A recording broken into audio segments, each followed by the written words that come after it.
အားလုံးပဲမင်္ဂလာပါဟာလဝါရှိုး channel လေးကနေကြိုဆိုလိုက်ပါတယ်ဒီနေ့ည9:45မှာရှင်မြန်ကစားသွားမယ်ဘလက်ကာနိုနဲ့ရီယယ်ပွဲကြိုသုံးသက်ချက်ကိုပြပြပေးသွားမှာပဲဖြစ်ပါတယ်ဘလက်ကာနိုအနေနဲ့လောလောဆယ်ဇယားထိပ်ဆုံးမှာဦးဆောင်နေတဲ့ရီယယ်မက်ဒရစ်အသင်းကိုအက်စတာဒီယိုဒီဘလက်ဆက်ကွင်းကြီးမှာအခန့်ကစားပေးရမှာပဲဖြစ်ပါတယ်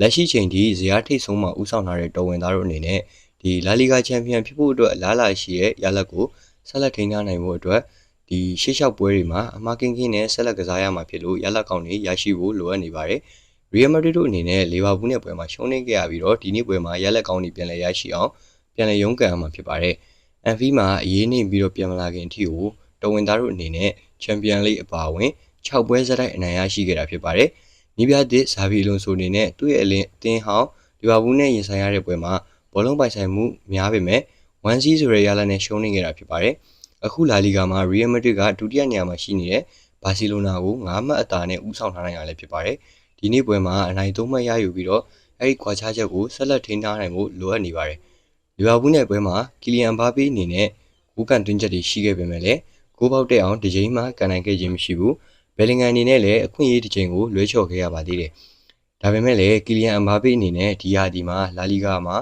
ဂိုးသွင်းအများဆုံးကစားသမားဖြစ်နေပြီးတော့ပွဲတိုင်းလိုဂိုးသွင်းနေပြီးတပွဲပဲဂိုးပေါက်ပြောက်ဆုံးခဲ့တာဖြစ်ပါတယ်။လာလီဂါရဲ့ဒုတိယဂိုးသွင်းအများဆုံးကစားသမားထက်အမ်ဘာပေက6ဂိုးအသာနဲ့ဂိုးသွင်းအများဆုံးနေရာကိုဦးဆောင်နေရလည်းဖြစ်ပါတယ်။ဇာဗီအလွန်ဆိုအနေနဲ့လည်းဒီပွဲမှာအနိုင်3မှတ်ကိုယူပြီးတော့ဘာကာနဲ့အမှတ်ကွာခြားချက်ကို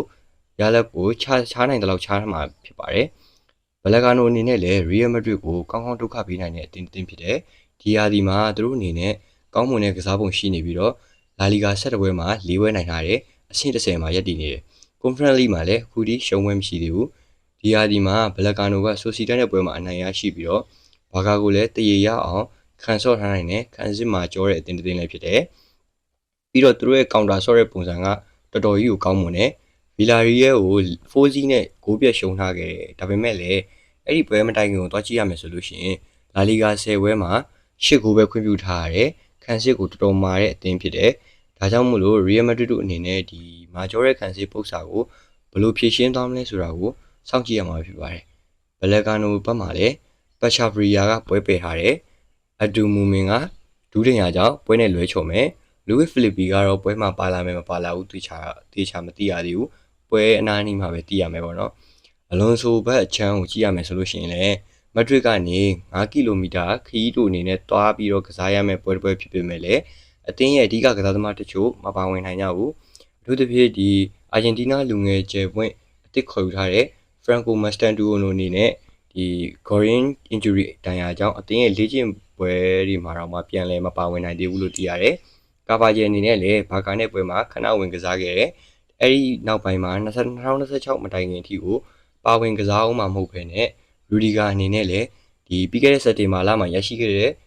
ဒဏ်ရာပြဿနာကြောင့်လအနေငယ်အထိမကစားနိုင်တော့သေးဘူးလို့သိရတယ်။ဒေးဗစ်လာဘာအနေနဲ့လည်းရာသီတစ်လျှောက်လုံး9ပွဲပဲကစားခဲ့ရတယ်။ဒါကြောင့်မို့ဒီပွဲမှာလည်းသူပါဝင်နိုင်မဲ့ပုံစံကောင်းရှိမနေဘူးလို့မျှော်လင့်ပါတယ်။ဒီပွဲရလဒ်ကိုခန့်မှန်းရမယ်ဆိုလို့ရှိရင်အင်ရှင်ဘလက်ကာနိုအနေနဲ့ပြီးခဲ့တဲ့ရာသီကလိုခံစစ်လဲမှာတယ်။ဒါပေမဲ့ဒီရာသီမှာလည်းခံစစ်မှာတာကိုပြသထားတယ်။ဒါပေမဲ့လည်းရီယယ်ကဇယားထိတ်ဆုံးမှာဦးဆောင်ထားတယ်။ပြီးတော့ဒီရာသီပုံစံကောင်းတွေလည်းပြသထားတယ်။အန်ဖီမှာရှုံးတာကတော့ရှုံးတာပေါ့နော်။ပြီးတော့ဒီလာလီဂါမှာတော်တော်ကောင်းတဲ့ဖောင်ပြသထားတယ်။အဲဒါကြောင့်မို့လို့ဒီဘလက်ကာနိုရဲ့ခံစစ်မှာကြောမှုကိုဖြည့်ရှင်းနိုင်ပြီဆိုလို့ရှိရင်ရီယယ်အနေနဲ့ဘယ်လိုကစားပုံနေနဲ့လာမယ်ဆိုတာကိုမသိနိုင်ဘူးဒါပေမဲ့ကျွန်တော်တို့ရီယယ်ဘက်ကပဲနေချင်တယ်ရီယယ် C2 လောက်နဲ့သွားမယ်လို့ထင်တယ်သူတို့အနေနဲ့ဒီပွဲမှာအနိုင်ရရှိမဲ့3မှတ်ကိုလိုတယ်ပေါ့နော်စိတ်တပိုင်းဆိုင်ရာပြန်လည်မြင့်တင်ဖို့လည်းလိုအပ်နေတယ်အဲဒါကြောင့်မို့လို့ရီယယ်ဘက်ကနေနေရှင်းပါတယ်အားလုံးကိုကျေးဇူးတင်ပါတယ်တားရတဲ့နေ့တွေဖြစ်ကြပါစေ